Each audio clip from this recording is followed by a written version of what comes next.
mas eu gostaria de tocar no assunto sobre o inglês seu, já que Bangladesh também, além da língua bengali, tem o inglês que eles adotaram, porque eles fizeram parte historicamente Se do, foram do colônia inglesa. colônia inglesa, né? E você tem toda essa história com o inglês também. Além de você ter viajado por muitos países, você tem uma história interessante que você aprendeu inglês na marra. Você viu que uma hora era necessário você aprender a língua inglesa, não só para esse cargo, mas esse cargo te colocou numa posição, não, agora eu tenho que aprender. E você foi forçado a aprender sozinho, né? Como é que foi essa história, esse teu contato com o inglês e o que você teve que enfrentar até que você se tocasse que era muito importante você ter domínio da língua mundial inglesa? Pois é, Paulo, na verdade é extremamente pertinente a tua conversa. A gente está aqui na NetLingue, é Sim, uma escola de escola de inglês, inglês. e eu vou falar para você, vou falar direto para nossa audiência aqui. O inglês mudou a minha vida. Só que eu Capengou. capenguei para chegar lá. Eu contei para o Paulo no café Certo. que a minha história com o inglês, eu sempre fui avesso com o inglês na escola. Então aquele inglês da escola é muito chato, era muito ruim. Eu realmente tinha uma dificuldade muito grande e não conseguia assimilar aquilo lá. E eu gostava muito de jogar futebol. Então todo dia eu estava no campinho jogando futebol de criança e os meus amigos chegava uma hora, a mãe chegava assim, fulano, vem pra cá, tem que ir pra aula de inglês, fulano, vem. E o pessoal saía de cabeça baixa, lá ia pra aula de inglês. E eu falava assim, que sorte a minha que eu não tenho que ir pra aula de inglês, né? Então, aquilo pra mim, naquela época, era uma coisa bacana. Mas depois acabei indo para uma faculdade de comércio exterior. Então, o comércio exterior começou a me cobrar um pouco do inglês, mas eu tinha aquela relutância. Eu achava que eu conseguiria trabalhar com o Mercosul, com outras coisas. Como eu já tinha muito contato com o pessoal aqui da Argentina, Paraguai, eu aprendi com muita facilidade o espanhol. Então, eu falava fluentemente o espanhol. Achava que eu ia me virar com o espanhol. Eu cheguei a estudar francês, então comecei a estudar o francês, mas não tive muita... Aprendi alguma coisa do francês, mas não tive muita conexão com a língua. Muita afinidade. Apesar que hoje eu leio qualquer texto em francês, são poucas as palavras que eu perco. Tive no Marrocos e tive que me virar com um taxista em francês. Então, tive que puxar lá dos alfarrábios o francês que eu não tinha para me virar. Mas a questão é que um dia eu já trabalhando numa empresa onde eu tinha que fazer contato com o exterior, então eu evitava ter que ligar. Então, era por e-mail já. Então, eu trabalhava com e-mail, eu tinha 30 anos, eu não falava inglês ainda. E passei por algumas situações, por exemplo, no clube, teve um campeonato internacional de tênis e tinha um pessoal de outros países e você sentado assim no restaurante do clube e daí aquele pessoal ali, e chegavam as pessoas do clube, e daí como é que é? E falavam inglês com o pessoal, e daí conversava, e você via aquele povo se comunicando, trocando ideias sobre a experiência que eles estão tendo no Brasil, etc. E você ali, eu não tenho ideia do que eles estão falando, eu me sentia muito mal, me dava um desconforto muito grande nisso daí. Mas o pior foi quando realmente eu tive uma oportunidade de viajar para os Estados Unidos e eu fiquei numa casa de família. Então foi a minha primeira vez nos Estados Unidos. Eu não tinha 30 anos ainda, mas foi próximo dessa data. E eu tive contato com uma família, mas morou assim, com eles lá, morei com eles, foi questão de 20 dias, assim. Mas foi um contato muito bacana. O pessoal me tratou muito bem, assim, nossa, um pessoal extremamente carinhoso, receptivo. Bacana. E você não saber dizer obrigado por tudo aquilo que você recebeu. E aquele dia, o dia que eu me despedi, eu falei assim, eu vou ter que aprender inglês para vir falar para ela o quanto eu gostei do tratamento que ela me deu, passar isso daí para eles. E eu voltei com isso voltei pro Brasil com esse troço na cabeça. E daí o que acontece? Eu já estava nos meus 30 anos ali, minha carreira meio que estagnou, eu não sabia o que eu ia fazer, tudo que eu queria fazer precisava ter o inglês. E você acredita então que a tua carreira ficou estagnada por conta do inglês? Com também? certeza. Então você chegou a um ponto Com certeza. que tudo Eu cheguei num isso. ponto onde eu até te contei um caso de um... A gente estava numa época no Brasil que o Brasil tem uma dimensão continental. Sim, sim. Então, por esse motivo, muita gente fala assim, eu não preciso vou aprender falar inglês. É. A gente era um país muito fechado ainda. Então, eu tinha amigos meus que trabalhavam na época no Bamirindos, que falavam, minha carreira vai ser uma carreira bancária, eu não tenho interesse em aprender inglês, porque não preciso, eu só trabalho com gente daqui, não tem problema. Sim. Logo em seguida, o Bamirindos foi comprado pelo HSBC. E aí começaram os Os problemas. chegaram. Então, esse meu amigo tinha que estudar inglês dia e noite, de madrugada, porque ele tinha que se comunicar com o chefe dele, que eram ingleses, e ele corria o risco de perder o emprego se ele não conseguisse se comunicar. Sim. Então, ali a coisa pegou. E de lá para cá, todo esse processo de globalização, o que aconteceu? Só aumentou a necessidade. Muitas empresas estrangeiras vieram para o Brasil, o turismo no Brasil aumentou. Então, hoje você tem muito mais contato com pessoas que falam outra língua. E o inglês acaba sendo uma das línguas que é saída para você falar com qualquer... É uma língua universal, vamos dizer assim. Então, você tem muito mais facilidade para se comunicar. Certo. Até depois eu vou te contar que não só a minha vida mudou com o inglês, porque eu fui para lá com a minha esposa. E minha esposa não falava nada de inglês também. E o quanto mudou a vida dela. Então, quando ela voltou dos Estados Unidos, falando inglês, ela foi trabalhar num hospital aqui de Curitiba, que é um hospital top. Ela já foi contratada porque eles tinham um programa de pacientes que... vinham do exterior fazer cirurgia aqui no Brasil.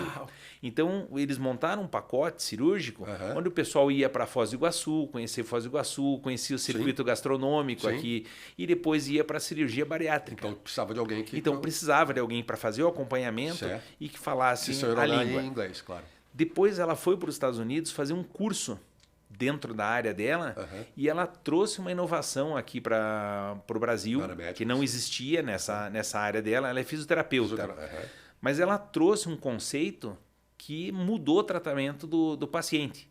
Então, é um traje que os cosmonautas russos, eles ficavam muito tempo no espaço e eles perdiam massa muscular. Então, eles fizeram um exoesqueleto com elásticos, que daí a musculatura deles era utilizada no espaço. E ela trouxe isso e os americanos adaptaram esse traje para o tratamento de crianças com deficiência motora. Olha só. E ela viu isso e ela lá fez o curso e trouxe para cá. Que maravilha. E aqui eles expandiram esse curso porque ele dava resultado muito bom. E veio gente do Brasil inteiro fazer curso aqui. E hoje o curso está mais do que comprovado. Que tá disseminado no país. Ela foi fazer palestras na Argentina, foi fazer palestras nos Estados Unidos. Tudo em inglês. Então, tudo isso trouxe para ela por causa do inglês. Agora, essa semana, até ontem, ela estava participando como tradutora de um curso de fisioterapia, onde vem fisioterapeutas americanas para cada curso, e ela é a tradutora oficial desses. Então, assim, mudou, essa também foi uma influência. Mudou a vida dela. E a minha, o que aconteceu? Quando eu fiz primeiro, então, contar o perrengue, que eu cheguei lá falando muito mal inglês, porque daí, assim, eu tinha 6 meses para aprender inglês. Do dia que eu decidi ir pro mestrado, até aí, eu tinha que... Então, assim, me virei... com dicionário, com tudo. Sozinho, foi autodidata? Fui um autodidata maluco, assim, para tentar, porque daí a água... Daí você usou tava no pescoço. Vídeos, livros, tudo. Eu acreditei o seguinte, que eu precisava ter um vocabulário bom antes, então eu estudei muito vocabulário. Palavras. Tentava, assim, com a televisão, com o closed caption, legenda, você vê, isso é ótimo. tentar associar o ouvido, foi a parte mais difícil da coisa. Bom. Então, assim, eu cheguei nos Estados Unidos com um inglesinho bem macarrônico, mas eu tava assim, meio que nem índio, assim, água, copo, sede. Então, eu sabia as palavras, mas faltava as conexões, né? Então, nesse momento, nesse primeiro período, assim, foi muito difícil e ali... Aquele jogo de futebol que eu vi os amigos indo de cabeça baixa, ali eu sentia falta do inglês. Eu falava assim, por que minha mãe não me colocou na aulinha de inglês? Não me botou lá para eu hoje estar aqui colhendo os frutos, né? Então foi muito difícil. Daí eu aproveitei, eu peguei 2 meses lá e fiz lá nos Estados Unidos, eles tinham um cursinho de inglês que a própria faculdade oferecia para os estrangeiros, que era o ELS, que é o English for... como é que é? For Foreign Students, EFS, alguma coisa assim. English for Foreign Students, alguma coisa assim. Alguma coisa assim. Isso, exatamente. Eu não lembro agora exatamente o nome do programa. Então foram 2 semanas de imersão, assim, 2 meses, 2 meses de imersão antes de começar a faculdade. Perfeito. Então foi assim, eu chegava em casa, Paulo, no final do dia, eu deitava na minha cama, parecia que um trem tinha passado em cima de mim. Doía cada músculo do corpo. Então, o estresse mental, ele reflete no físico. Sim. Então, por não ser uma língua que você... Então, você tinha aquele bombardeio 24 horas por dia da língua, uma língua que você não está acostumada, não é tua língua mãe. Olha a pressão e você mental. Tendo que aprender. Então, nossa, foi... E todo dia eu lembrava assim, por que eu não fiz antes? Por que eu não aproveitei a minha juventude? Mas assim, não é impossível em qualquer época da vida você aprendeu inglês. Essa foi boa. Então, eu realmente comecei a focar no inglês com 30 anos de idade. Maravilha. E daí me apliquei o máximo possível nesse curso de 2 meses aí e entrei na faculdade. O primeiro mês de faculdade, eu tive algumas matérias lá que foram assim... O primeiro semestre de faculdade, o professor ele dava um livro, ele fazia a prova do livro. Mas ele perguntava palavras do meio do livro. Sim. Como eu tinha dificuldade para ler o livro, eu li 4 vezes o livro. Uau. Então, daí o que aconteceu? Eu consegui... eu sabia onde é que estava. Então fui muito bem nessa prova por conta disso. Sim. Exatamente, a minha deficiência acabou. Mas então foi um perrengue muito grande. Eu senti muito não ter... Um perrengue que serviu para você, porque daí a sua vida também deu uma virada aí, né? Exatamente. Então, assim, a hora que eu aprendi inglês, então fiquei esses 3 anos lá, voltei para cá. Então, assim, o meu inglês, como eu nunca tive uma educação formal no inglês, eu cometo minhas gafes, mas principalmente eu consegui ter a comunicação. Certo. Quando você senta numa mesa e daí você tem um mexicano, você tem um árabe, você tem um inglês, você tem um australiano, você tem um japonês, você tem um chinês, você tem um coreano e todo mundo falando a mesma língua, é uma sensação, um empoderamento assim que você não tem noção. A sensação é maravilhosa. E ali te dá um empoderamento onde você se sente cidadão do mundo. Exatamente. Não tem mais fronteira para você. Fantástico. E isso foi o que me trouxe. Eu cheguei aqui, eu mandei currículo dos Estados Unidos, eu já tinha emprego aqui. Então eu cheguei empregado no Brasil. Eu comecei a desenvolver um trabalho numa empresa, uma grande empresa que não tinha um departamento internacional. Eu já assumi o departamento de internacionalização dessa empresa. Então o que aconteceu? Ali eu realmente vi que a coisa ia tomar um outro rumo. O que aconteceu ali? Já nos primeiros meses, a empresa falou, ó, nós vamos te mandar para a China. Sim. Você vai para a China. Pra lá, certo. E aquela coisa, quando eu chegava nos Estados Unidos, eu e minha esposa no apartamento, então, assim, tocava o telefone. A gente brigava para ver, não, é a tua vez de atender o telefone. Porque a pior parte, o listening... é a pior parte, então difícil. até você aprender. Você e uma coisa interessante que era o seguinte, eu olhava a televisão com a legenda, closed caption ali, então você olhava e blá, blá, blá, blá, você não entendia nada. Daqui a pouco você ouvia uma palavra. Daí já fazia sentido. Daí o que acontece é o seguinte, parece que o repórter, ele só falava aquela palavra, porque daí ela entra no ouvido. É um troço impressionante a hora que você aprende a palavra. Você escutou a palavra, porque quando eles estão falando, você não sabe onde começa, onde termina a palavra.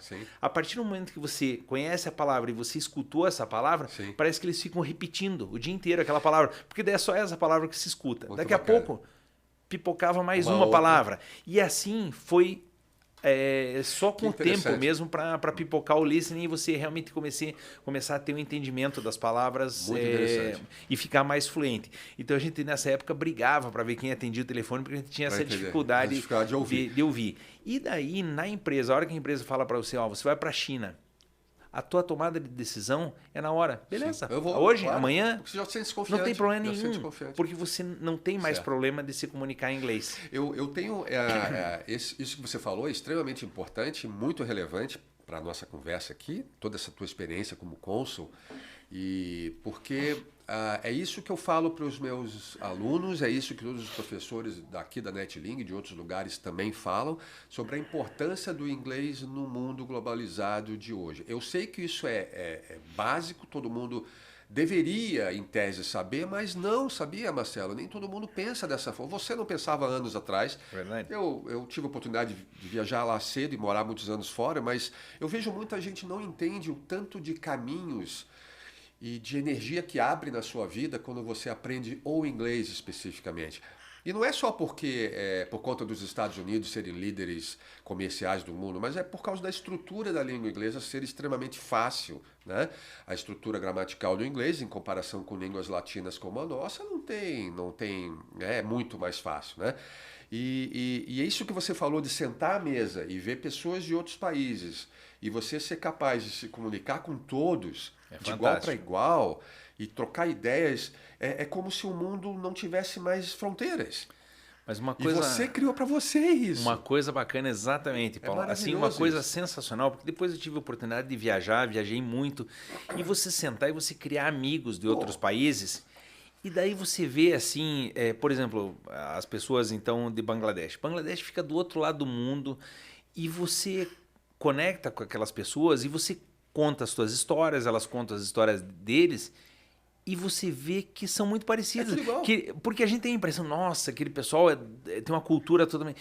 Eles vivem as mesmas coisas. Então, a gente se percebe como iguais. E isso que é uma coisa muito interessante. A gente vê, nossa, tem países ricos, países pobres, países envolvidos, subdesenvolvidos. Mas as pessoas, que é a essência de tudo, são iguais. Elas vivem, elas têm sentimentos, as coisas são iguais e é muito bacana e isso só a língua te permite. Isso é maravilha. Nós somos iguais, nossa cultura talvez diferente, mas uma vez que você entende a cultura e o que faz com que diminua as distâncias culturais é exatamente você ser capaz de falar a mesma língua, né? Sem dúvida.